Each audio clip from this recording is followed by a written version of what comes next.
Hello everyone.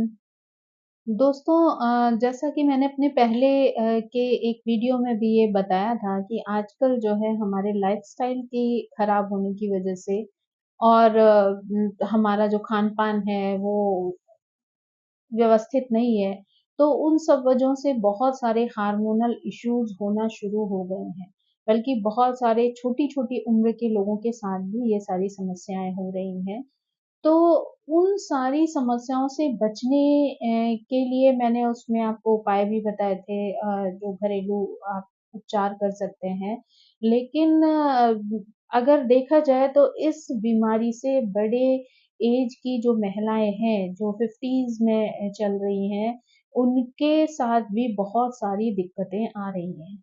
जो कि शायद पहले उतनी ज़्यादा देखने सुनने को नहीं मिलती थी, या फिर ये कह लीजिए कि उस समय ये प्रॉब्लम एक ऐसा टैबू थी कि लोग एक-दूसरे के साथ शेयर भी नहीं करते थे, तो अगर शायद कुछ लोगों को ऐसी दिक्कतें आती भी होंगी, तो शायद वो बताती ही नहीं होंगी और उन्हीं सब चीज़ों को झेलते-झेलते कई बार तो मतलब बहुत ही खराब स्थिति से उनको गुज़रना पड़ता था।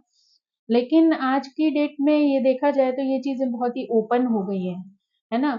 क्योंकि सभी पढ़े-लिखे लोग हैं, जितना अगर स्त्रियाँ पढ़ी-लिखी हैं ही मेल जो मेंबर्स हैं वो भी इतने पढ़े-लिखे हैं कि आज वो चाहें तो उनकी वाइफ़, बहन या मदर के साथ होने वाली इन सारी समस्याओं के बारे में जानकारी रख सकते हैं, ट्यूशन में उनको सपोर्ट कर सकते हैं, जहाँ पर उनको रियली उन अपनों की ज़रूरत है या उस अपनेपन की ज़रूरत है।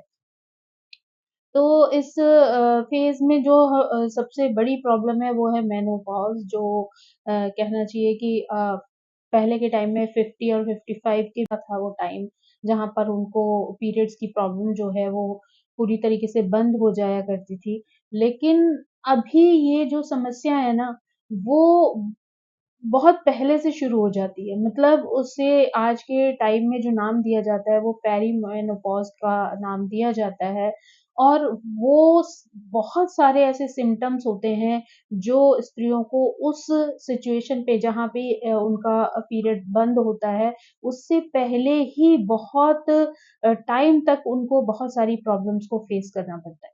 मतलब कुछ लोगों को तो 5-5 साल तक वो सारी समस्याएँ झेलनी पड़ती हैं। वो उस परिस्थिति से गुज़रे तो आपकी भी ज़िम्मेदारी बनती है कि आप उसको सपोर्ट करें। ना कि ये कह दें कि तुम दुनिया से अलग थोड़ी हो। तो हो सकता है कि वो उन लोगों से अलग हो जिनके बारे में आप बात कर रहे हैं। क्योंकि हर पर्सन और सबके शरीर में जो है चीज़ों का जो तालमेल है, चाहे वो हार्मोन्स को लेकर हो, खान-पान को लेकर हो, रहन-सहन को लेकर हो, वो सब कुछ अलग हो सकता है। तो फिर उनको जो जो आ रही है, वो सेम कैसे हो सकती है? वो भी अलग हो सकती है। तो उस ड्यूरेशन में, क्योंकि जो आजकल की स्थिति है उसमें कहते हैं कि कई बार ये प्रॉब्लम्स लोगों को 45 से ही स्टार्ट हो जाती है, कि मतलब जो फीमेल है वो उस चीज़ को पहचाने कैसे कि उसका पेरीमेनोपॉज़ चल रहा है। तो उसमें कई सिम्पटम ऐसे हैं जिसको देखकर वो समझ सकती है कि शायद वो उस अगर वो 45 क्रॉस कर चुकी है और उसके बाद उसे इस तरीके के सिम्पटम्स आ रहे हैं, तो उसके लिए ये जानना ज़रूरी है कि शायद वो पेरीमेनोपॉज़ वाले टाइम में जो एंटर कर चुकी है और उसको यहाँ पर इस तरीके की प्रॉब्लम्स आ सकती हैं। जैसे कि उसको जो सबसे बड़ी और मेन प्रॉब्लम है वो है हेवी ब्लीडिंग। इस समय पर उनका ब्लीडिंग का जो फ्लो है वो इतना ज़्यादा बढ़ जाता है, इतना ज़्यादा ब्लीडिंग होता है कि जिसकी वज़ह से उन्हें बहुत ज़्यादा दिक्कत होती है। बहुत ज़्यादा जो है दिक्कत होती है, उसकी वज़ह से उनके शरीर में बहुत वीकनेस हो जाती है, विटामिन्स की कमी हो जाती है, जिसकी वज़ह से और भी तरीके की सिचुएशंस उनके साथ आती हैं, है ना? दूसरी जो चीज़ है वो है मूड स्विंग्स। तो ऐसे टाइम पे ना इतने ज़्यादा मूड स्विंग्स होते हैं और एंग्ज़ायटी, डिप्रेशन जैसी भी सिचुएशन आ जाती है। कई बार लेडीज़ को ये समझना मुश्किल हो जाता है कि वो इतनी ज़्यादा लो क्यों फ़ील कर रही हैं। कई बार इमोशनली वो बहुत ज़्यादा वीक फ़ील करती हैं अपने आप को, है ना? तो ऐसे जो मूड स्विंग्स हैं वो भी उनकी लाइफ़ पर भी इफ़ेक्ट डालते हैं। क्योंकि वो मूड स्विंग्स उस जिसके साथ हो रहे हैं वो तो झेल ही रहा है, लेकिन जब उनके मूड स्विंग्स का असर जो है उनकी फैमिली के मेंबर्स पे पड़ता है, तो कई बार वो लोग भी समझ नहीं पाते कि अरे यार इसका तो रोज का प्रॉब्लम है। बट वो रोज का प्रॉब्लम जानबूझ के पैदा नहीं किया गया है। वो ऑटोमेटिकली आपकी बॉडी के चेंजेस हैं जिनकी वजह से ये सारी प्रॉब्लम्स आ रही हैं। तो आपको भी उन चीज़ों में उन लेडीज़ को सपोर्ट करना ज़रूरी है ना? तो उसके बाद एक जो स्थिति आई है, आपने देखा होगा कि 30, 40, 45 साल तक लड़कियां एकदम पतली दुबली, मतलब लेडीज जो हैं वो एकदम स्लिम ट्रिम होती हैं और फिर अचानक से उनका फैट बढ़ना शुरू हो जाता है। तो वो भी इस चीज का एक सिम्टम है। कुछ लोगों का तो शरीर शुरू से ही उसी तरीके का होता है तो उनको उतना इफेक्ट नहीं आएगा, लेकिन जो लोग शुरू से बहुत ज्यादा वैसे रहे हैं, पतले दुबले रहे हैं, फिर अचानक से 45 के बाद उनका जब वेट गेन होना शुरू होता है, तो वो भी इस हार्मोनल इम्बैलेंस का ही कारण है, या इस मेनोपॉज मेनोपॉज वाले जो ड्यूरेशन है उसका ही एक सिम्टम है। उसके बाद जो एक चीज़ आती है कि ऐसे में ना क्रेविंग्स बहुत होती हैं। जिस समय पीरियड्स चल रहे होते हैं, कई बार ये चीज़ खानी है, ये चीज़ नहीं खानी है, इसमें टेस्ट आ रहा है, इसमें नहीं आ रहा है। तो कई बार लोगों को लगता है कि वो इस तरीके के नखरे कर रही हैं या स्टाइल मार रही हैं, बट ऐसा नहीं होता है। ये अंदर से ही हार्मोन्स चेंज होने की वजह से ऐसी स्थिति आती है। जबकि कई बार आपको वही फूड जो है नॉर्मल में बहुत अच्छा लग रहा होता है, और जिस समय पीरियड्स का टाइम चल रहा होता है उस समय पे वही चीज़ बहुत खराब लगने लगती है, इवन उसकी स्मेल तक आपको बर्दाश्त नहीं हो रही होती है। तो ये बहुत ही कॉमन सिम्पटम्स हैं। उसके बाद एक सिम्पटम है हॉट फ्लैशेस। इसमें जो है पर्सन मतलब उस फीमेल को अचानक से बहुत ज़्यादा गर्मी लगने लगती है। और अगर आप बहुत ज़्यादा गर्मी फ़ील हो रही है, पसीना आ रहा है और पता चला आपने एसी या पंखा चलाया, तो 10 मिनट बाद ही ऐसा होगा कि उसके पैर ठंडे पड़ना शुरू हो जाएँगे और उसको ठंड लगने लगेगी, उसको लगेगा कि उसे कुछ ओढ़ना है। तो ये जो बॉडी टेम्परेचर है ना, वो जो जिस तरीके से रिएक्ट करता है, वो भी इस चीज़ का एक सिम्पटम है। एक जो है रीज़न है जो आपको दिखाई देगा बहुत सारी लेडीज़ में इस तरीके का, है ना? तो और उसके बाद जो है सर दर्द कई बार बहुत होता है लेडीज़ को इस टाइम पर, बहुत ज़्यादा सर दर्द की प्रॉब्लम हो जाती है, वीकनेस बहुत हो जाती है, क्योंकि वीकनेस का कारण तो ये भी है कि कई बार बहुत हेवी ब्लीडिंग होता है, इस वजह से भी वीकनेस हो जाती है। कई बार बहुत लंबे-लंबे ड्यूरेशन तक चलता है, 10 दिन, 15 दिन, महीना भर, तो उस वजह से भी ऐसी प्रॉब्लम्स जो है, वो लेडीज़ के अंदर आ जाती है कि उनको बहुत ज़्यादा कमज़ोरी फ़ील होने लगती है, बहुत वीकनेस फ़ील होने लगती है ना? ऊपर से नींद बहुत डिस्टर्ब हो जाती है, क्योंकि हार्मोन्स की वजह से ना कभी आएगी तो कहो बहुत ज़्यादा नींद आना शुरू हो जाए, और कहो तो एकदम ही नींद गायब हो जाए और एंग्ज़ायटी होना शुरू हो जाए। और दिमाग में भी ये चीज़ आने लग जाए कि आपको नींद नहीं आ रही है, नींद नहीं आ रही है। कई बार जो है पेट में बहुत ज़्यादा लोगों को दर्द होता है, बहुत तकलीफ़ होती है उस ड्यूरेशन में। तो आई थिंक ये जो सारे सिम्पटम्स हैं ना, ये बहुत ही सिंपल वे में समझने की ज़रूरत है कि आप इन सिम्पटम्स को अगर देखते हैं किसी में भी, तो आप उन चीज़ों को इग्नोर ना करें, बल्कि उन चीज़ों को कैसे हैंडल किया जाए, इस चीज़ पर ज़्यादा फ़ोकस करें। ताकि वो जो टाइम है, देखो वो तो एज फैक्टर के साथ आना ही आना है सबकी लाइफ में। अब हो सकता है कि किसी को वो चीज़ बहुत ही नॉर्मल वे में चली जाए होकर, और किसी को हो सकता है बहुत ज़्यादा तकलीफ फेस करनी पड़े। तो ये सबका शरीर पे निर्भर करता है। इसके लिए कोई ऐसा नहीं है कि कोई आपको दिखाने के लिए कर रहा है, या सिर्फ़ जो है मतलब अपनी इम्पोर्टेंस बताने के लिए कर रहा है। कई बार लोगों को इन चीज़ों की गलतफ़हमी हो जाती है। तो इस चीज़ का ध्यान रखना चाहिए कि ये एक फ़ेज़ है, और जिसे उसको तो हैंडल करना ही करना है, उस लेडी को तो हैंडल करना ही करना है, लेकिन साथ ही साथ उसके परिवार को भी इस सिचुएशन से निकलने में उसे सपोर्ट करना है ना? उसके बाद जो इम्पोर्टेंट चीज़ है कि ऐसे टाइम पर लेडीज़ को पानी बहुत पीना चाहिए, क्योंकि डिहाइड्रेशन का प्रॉब्लम हो जाता है, पानी जो है बॉडी से बहुत कम हो जाता है। तो ऐसे टाइम पर उनको पानी बहुत ज़्यादा पीना चाहिए, है ना? उसके साथ ही कुछ ऐसे घरेलू उपाय हैं जिन्हें अगर वो करें, तो शायद कुछ चीज़ों में उनको राहत मिल सकती है ना? अगर उनसे भी उन चीज़ों को करने से राहत नहीं मिलती है तो फिर उन्हें डॉक्टर से सलाह लेनी चाहिए, और अगर कोई प्रॉपर ट्रीटमेंट है तो उनको उसकी हेल्प लेना बहुत ज़रूरी है। लेकिन अगर वो शुरुआत है, और तो आप जो है कुछ ऐसी घरेलू चीज़ें ट्राई कर सकते हैं, जिससे कि शायद समय-समय पर आपको उस चीज़ से आराम मिल सके, राहत मिल सके, है ना? तो जिसमें जो सबसे पहली जो चीज़ है वो है अलसी। अलसी आपने सुना होगा, फ्लैक्ससीड, जो आजकल बहुत नाम आपको देखने और सुनने को मिल जाएगा, कि अलसी को आप रोस्ट करके रख सकती हैं।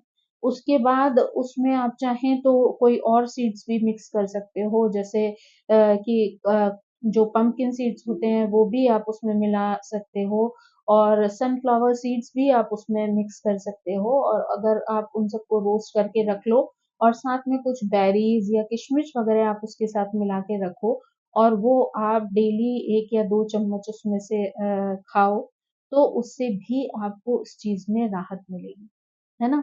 और ये हॉट फ्लैशेस वाली जिन लोगों को प्रॉब्लम है ना, उनको तो अलसी बहुत ही अच्छा काम करती है, तो वो लोग तो इसको ज़रूर ट्राई करें।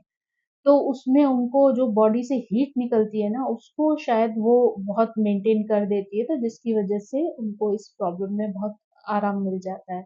उसके बाद जो है ऐसे टाइम पे ना विटामिन सी की बहुत कमी हो जाती है। तो विटामिन सी की कमी को पूरा करने के लिए उस समय पर आप ऑरेंज जूस वगैरह भी ले सकती, या खट्टे जो फ्रूट्स हैं, उनका जो जूस होता है, या खट्टे फ्रूट्स डायरेक्ट भी खा सकते हैं। तो उससे क्या है कि बॉडी में विटामिन सी की जो कमी है, वो पूरी हो जाती है, तो उससे भी ब्लीडिंग में बहुत रिलीफ मिलता है ना? आराम मिल जाता है। उसके साथ-साथ आप नट्स में जो है अखरोट और बादाम भी खा सकते हो। अखरोट और बादाम जो है वो भी हेल्प करते हैं, लेकिन जो बादाम है वो स्पेशली जिस समय आपके पीरियड्स चल रहे हों, उस समय पे हो सके तो आपको नहीं खाना चाहिए, क्योंकि बादाम कई बार बहुत गर्मी कर जाता है, और ब्लीडिंग जो है गर्म होने की वजह से आपको ब्लीडिंग बहुत ज़्यादा हो सकती है। तो हो सके तो उस समय उस चीज़ को थोड़ा-सा अवॉइड करें, और लेकिन उससे 15 दिन पहले जब आपका फिनिश हो जाता है, उसके बाद आप 10-15 दिन आराम से बादाम खाइए, और उसके बाद फिर उस ड्यूरेशन में उस चीज़ को छोड़ दीजिए, ताकि आपको प्रॉब्लम ना हो। उसके बाद जो एक चीज़ है वो है कि आप केला खा सकते हो। तो केला खाने से क्या है कि जो मूड स्विंग्स होते हैं ना, उसमें भी आपको हेल्प मिल सकती है। उसमें पोटेशियम भी होता है, और भी चीज़ें ऐसी होती हैं जो आपके मूड को बैलेंस करती हैं। तो बनाना भी खा सकते हो, साथ-साथ जो है आप ब्लैक चॉकलेट, डार्क चॉकलेट जिसे बोलते हैं, डार्क चॉकलेट भी यूज़ कर सकते हो, तो वो भी आपको इस समय पर बैलेंस करती है। तो आप के जो मूड है वो आपका अच्छा हो जाता है, अगर थोड़ी देर आप इन चीज़ों को खा लेते हैं। इवन अब अगर आप सिंपल चॉकलेट भी उस टाइम पर खाते हैं, तो भी आपका मूड जो है एनहांस हो जाता है, अच्छा हो जाता है। तो वो आपको बहुत हेल्प करता है। उसके बाद जो है ब्लीडिंग की अगर प्रॉब्लम बहुत ज़्यादा होती है, तो उसके लिए 2-3 चीज़ें आप कर सकते हो जिसमें आपको राहत मिलेगी, कि जैसे आप कहना चाहिए, जो केसर होती है उसके आप 3-4 धागे ले लें, और उसको रात को ग्लास में पानी में डाल के छोड़ दें, है ना? और मॉर्निंग में आप उस पानी को पी सकते हैं। तो ये जो चीज़ है, अगर आप करते हो 15 दिन, 20 दिन लगातार, फिर कुछ टाइम के लिए छोड़ दो, फिर ऐसे करो, तो उससे भी आपका ब्लीडिंग जो है वो अ, थोड़ा-सा कंट्रोल में आता है। उसके बाद एक चीज़ और होती है जिसमें कि जैसे दूध हम लोग जब गरम करते हैं, तो उसमें आप ना थोड़ी-सी हल्दी, 1 पिंच हल्दी, और थोड़ा-सा देशी घी, वो डाल के उसको बॉयल कर लो, और जब वो गुनगुना रह जाए, जब उतार के ठंडा करो तो गुनगुना हो, तब उसे गुनगुना-गुनगुना पियो। तो वो भी जो है आपको हेल्प करता है, और साथ ही जो है आपके ब्लड फ्लो को भी कंट्रोल करता है, और अगर कोई इन्फेक्शन वगैरह होता है अगर स्टमक में, तो उसमें भी आपको हेल्प करेगा। उसके साथ जो है आप, अगर कुछ लोगों को दूध बिल्कुल पसंद नहीं होता, उसकी स्मेल पसंद नहीं आती है, तो आप जो है जिस समय, जैसे मान लीजिए बहुत ज़्यादा आपको पेन हो रहा है, बहुत दर्द है आपको उस समय पर, तो आप क्या कर सकते हो कि आप पानी गरम कर लो और उसके बाद उसमें आधा चम्मच घी मिला लो और उसके बाद बिल्कुल खौलता हुआ जब हो ना बिल्कुल पानी, तो उसको चाय की तरह सिप कर कर के आप पियो उस टाइम पे। तो वो आपको पेन में बहुत रिलीफ करता है ना? तो आपको आराम मिल जाएगा तो आप मतलब हैंडल कर पाओगे अपनी प्रॉब्लम को। तो एक ये तरीका है, दूसरा जो है एक चीज़ है कि आप आधा चम्मच सौंफ लो, आधा चम्मच अजवाइन और आधा चम्मच साबुत धनिया, खड़ा धनिया। इन तीनों को ना 1 ग्लास पानी में बॉयल करो और जब ये आधा रह जाए, तो उसको आप छान लो और छान के थोड़ा-सा नॉर्मल आने लगे मतलब ठंडा ना हो, नॉर्मल हो, तो आप उसे सिप कर कर के पी लो। तो उससे भी आपको ब्लीडिंग में जो है वो बहुत ज़्यादा हेल्प मिलेगी, ब्लीडिंग कंट्रोल करने में। तो ये कुछ ऐसे सामान्य घरेलू तरीके हैं जिनसे कि आप इन इस जो ड्यूरेशन है जो इस सारी चीज़ों की, है ना? उन सारी चीज़ों में आप हेल्प ले सकते हो। ये चीज़ें आपको हेल्प कर सकती हैं, लेकिन इन सारी चीज़ों के बाद भी जो सबसे इम्पोर्टेंट चीज़ है वो है अपनों का साथ। तो चाहे वो आपकी सास-नंद हो और या फिर आप के हस्बैंड्स हों, है ना? उन सबको भी इस चीज़ में सपोर्ट करना बहुत ज़्यादा ज़रूरी है, क्योंकि इसमें सबसे ज़्यादा जो उतार-चढ़ाव होते हैं, वो इमोशन के होते हैं। इसमें लेडीज़ कई बार अपने आप को बहुत लोनली फ़ील करना शुरू कर देती हैं। तो ऐसी सिचुएशन में अगर अपनों का साथ मिलता है, तो परेशानी कितनी भी बड़ी हो पर बहुत आसानी से उससे निपटा जा सकता है, उसको दूर किया जा सकता है। तो आई होप अगर इस वीडियो को जेंट्स लोग भी देख रहे हैं, तो वो उस परेशानी को लेडीज़ की परेशानी को चाहे वो आपकी वाइफ़ के साथ हो, बहन के साथ हो या मदर के साथ हो या किसी की बेटी के साथ हो, आपको इस प्रॉब्लम को समझना चाहिए और इसमें जितना हो सके उनको इमोशनल सपोर्ट देना चाहिए, ताकि वो इस प्रॉब्लम को अच्छे से हैंडल कर पाएँ। तो थैंक यू सो मच। आप सभी से मेरी रिक्वेस्ट है कि प्लीज़ मेरे चैनल को सब्सक्राइब करें, लाइक करें और मुझे इसी तरीके से मोटिवेट करते रहें। Thank you, bye-bye.